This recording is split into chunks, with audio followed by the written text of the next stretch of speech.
સિંહોનો શિકાર. વાહ ભાઈડો વાહ. જોઈ લ્યો દાદા, ગરીબ માણસની આવી જ હાલત હોય. વાહ પૈસા વાળા વાહ. જોયું અહીંયા દંડી, અહીંયા ફાટલું, ગળું મારું હાલે નહીં.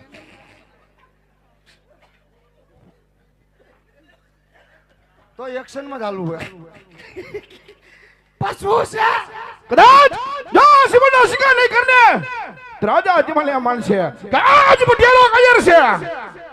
માટે લીરડા સિંહ જીલ્યા બેટા પ્રતાપ અરે વિદાદી આજ કેવતની માલિકો કીધું કે આજ ઝેરીના તાતળા સંતાન ઝેરી થાય છે.